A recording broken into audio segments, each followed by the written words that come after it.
Booth స్థాయి వరకు ఏ రకంగా బలపరుచుకుంటూ పోవాలి అనే కార్యక్రమం మీద అవగాహన పెంచుకుంటూ ఈరోజు ఇక్కడ ఏకమయ్యాం. ఒకటి ప్రధానంగా కూడా అందరం కూడా గుర్తుపెట్టుకోవాల్సింది ఏమిటి అనంటే, ఎప్పుడైనా కూడా ఒక పార్టీని చూసినప్పుడు ఆ పార్టీలో ఉన్న ప్రతి కార్యకర్త, రాష్ట్ర స్థాయి నుంచి చూసుకుంటే గ్రామీణ స్థాయి వరకు కూడా ప్రతి కార్యకర్త కూడా తమ నాయకుడు ఎలాంటి వాడు అని ఆ నాయకుడిని చూపించి, అదిగో అతనే మా నాయకుడు అని కాలర్ ఎగిరేసుకొని చెప్పే విధంగా ఆ నాయకుడు, ఆ పార్టీ ఉండగలిగితేనే ఏ రోజైనా కూడా ఆ పార్టీకి గౌరవం ఉంటుంది. ఆ పార్టీని నమ్ముకొని ఉన్న క్యాడర్ గ్రామ స్థాయిలో తిరిగినప్పుడు, ఇంటింటికి వెళ్ళినప్పుడు ఆ క్యాడర్కి కూడా ఆ గౌరవం లభిస్తుంది. ఒక పార్టీ అన్నది ఆ మాదిరిగా వ్యవహరించాలి, పార్టీ నాయకుడు అన్నది ఆ మాదిరిగా వ్యవహరించాలి. ఈ వ్యవహరించే అంశంలో ఇందులో మరీ ముఖ్యమైన అడుగు ఏమిటి అంటే విశ్వసనీయత అన్నది. ఈరోజు నేను గర్వంగా కూడా చెప్తా ఉన్నా, వైఎస్ఆర్ కాంగ్రెస్ పార్టీ ఒక్క పార్టీ మాత్రమే బహుశా దేశ రాజకీయాలలో ఏ గ్రామానికి వెళ్ళి, ఏ ఇంటికి వెళ్ళి అడిగినా కూడా విశ్వసనీయత ఉన్న పార్టీ ఒక్క వైఎస్ఆర్ కాంగ్రెస్ పార్టీయే అన్న మాట వినపడుతుంది. ఈ మాట చాలా చాలా చాలా ఒక రాజకీయ నాయకుడికి, ఒక రాజకీయ పార్టీకి చాలా చాలా అవసరమైన మాట ఇది. ఈరోజు నేను 2019కి ముందు 5 సంవత్సరాల గతంలో తెలుగుదేశం పార్టీ పాలన, చంద్రబాబు నాయుడు గారి పాలన చూశారు. 2014లో చంద్రబాబు నాయుడు గారు ఒక మేనిఫెస్టో తీసుకొచ్చాడు.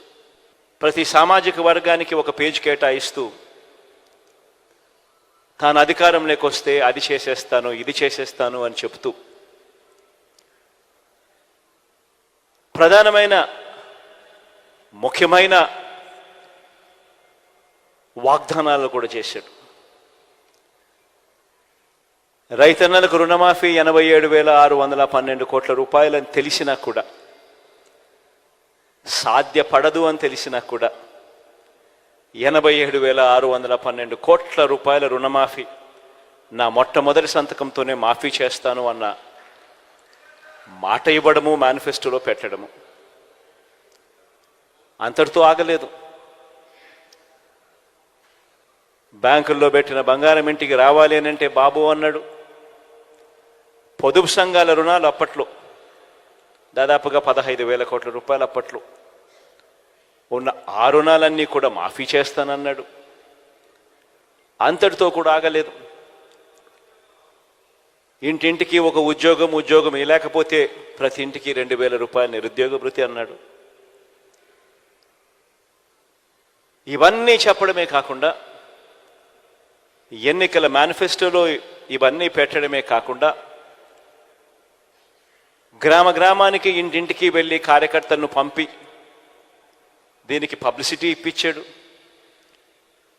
టీవీలలో విపరీతమైన యాడ్లు వచ్చాయి. బ్యాంకుల్లో పెట్టిన బంగారం ఇంటికి రావాలి అని అంటే బాబే రావాలి అని అడ్వర్టైజ్మెంట్లు. నాకు ఇప్పటికి కూడా గుర్తుంది అడ్వర్టైజ్మెంట్లు. తాలిబొట్టును ఎవరో వచ్చి లాగుతూ ఉంటారు ఒక అక్క చెల్లెమ్మ మడిలో నుంచి. వెంటనే ఒక చెయ్యి వచ్చి ఇలా ఆపేస్తుంది.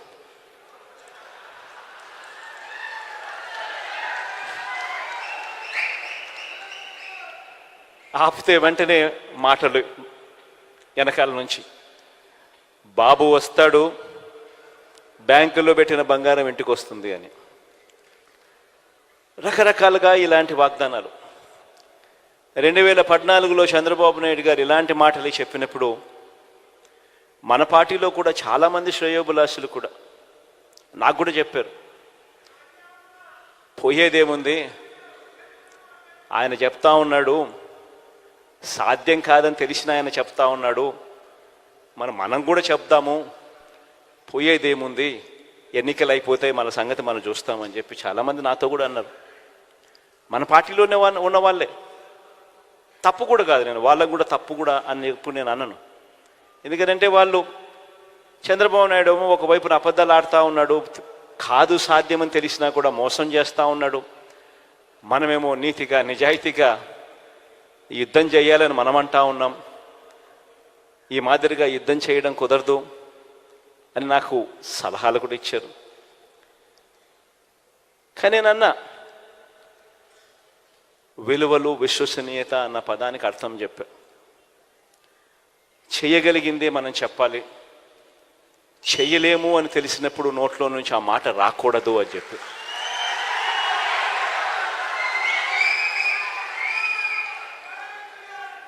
ఆ తర్వాత మనం చెప్పలేకపోయాం.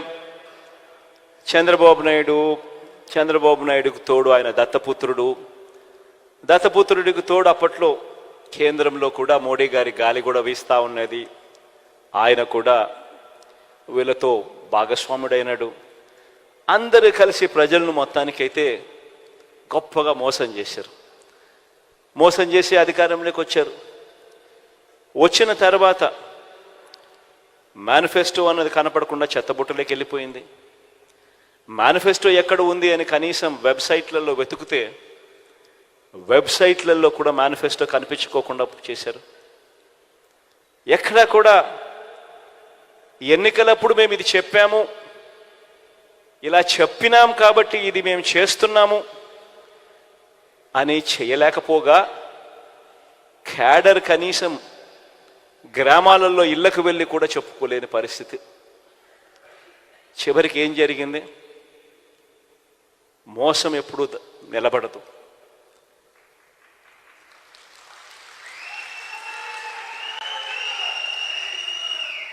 చివరికి ప్రజలు ఎంత దారుణమైన తీర్పు ఇచ్చారు అని అంటే, చంద్రబాబు నాయుడు గారి పార్టీ తరపున ప్రజల్లోకి వెళ్ళి క్యాంపెయిన్ చేయడానికి చంద్రబాబు నాయుడు గారి క్యాడర్ కూడా గ్రామంలో ఉన్న ఇళ్లకు కూడా వెళ్ళలేని పరిస్థితిలోకి ఆ క్యాడర్ దిగజారిపోయింది. క్యాడర్ అంటే ఫలానా నాయకుడు మావాడు అని చెప్పి కాలర్ ఎగరేసుకొని చెప్పాల్సిన పరిస్థితి నుంచి ఫలాని నాయకుడు మావాడు అని చెప్పడానికి భయపడి ఏకంగా గ్రామాలలో ఇళ్లకు కూడా వెళ్ళి చెప్పాలంటే కూడా భయపడే పరిస్థితిలోకి క్యాడర్ పోయింది. ఎన్నికలు అయిపోయాయి.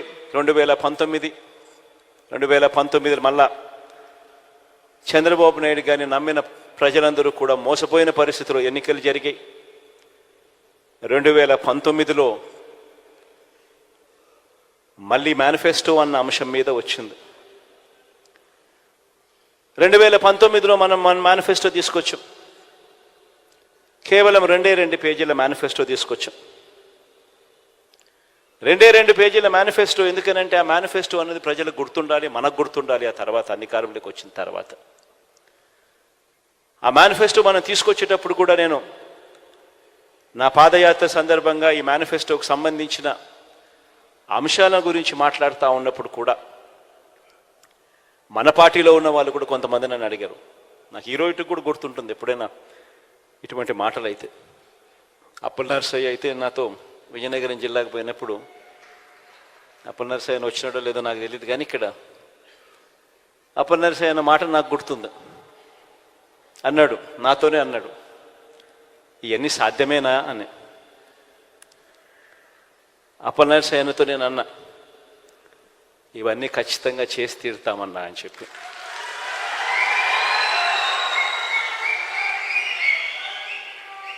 అన్ని ఆలోచన చేసిన తర్వాతనే ఈ నిర్ణయాలకు తీసుకున్నాం.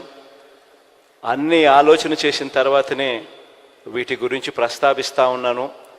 ఇందులో చెప్పిన ప్రతి మాట ఖచ్చితంగా నెరవేరుస్తానన్నా అని చెప్పి నేను చెప్పాను.